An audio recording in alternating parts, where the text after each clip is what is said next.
Élisabeth II, son permis de conduire militaire vendu aux enchères à une somme exorbitante.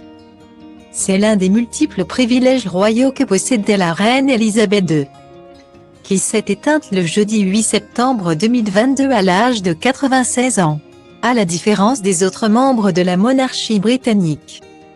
La mère du roi Charles III n'a jamais eu besoin de passer le permis de conduire. En Grande-Bretagne, à l'instar du passeport, ce document est émis au nom de Sa Majesté.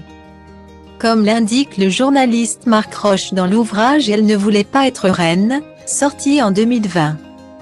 Aussi, si la monarque n'a pas eu à passer d'examen pour parcourir les routes d'Angleterre, elle n'a jamais été effrayée à l'idée de se tenir derrière le volant de bolides imposants, comme son emblématique Range Rover, que ce soit pour se rendre à des événements royaux ou pour son plaisir personnel.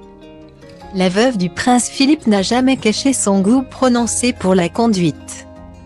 Pendant la guerre, elle a fait bon usage de ce plaisir personnel.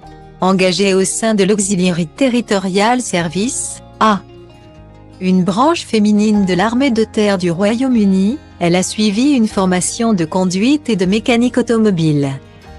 La vente aux enchères qui s'est déroulée les 8 et 9 novembre rappelle ce temps où la reine, jeune princesse âgée de 19 ans, s'était engagée comme volontaire dans l'armée. Le 1er mars 1945, tandis qu'elle est mécanicienne au sein de la reine se voit remettre un permis de conduire militaire par sa monitrice Violet Wellesley. Revendu plusieurs milliers de dollars par Raymond Dancy, une agence commissaire-priseur britannique. La licence avait été conservée par cette dernière puis léguée avec pour obligation de ne le vendre qu'après la mort de la grand-mère d'Harry et William. Elle vient donc d'être cédée aux enchères pour la somme de 12 017 $, accompagnée de plusieurs photos et coupures de presse datant de l'époque où celle-ci servait dans l'armée.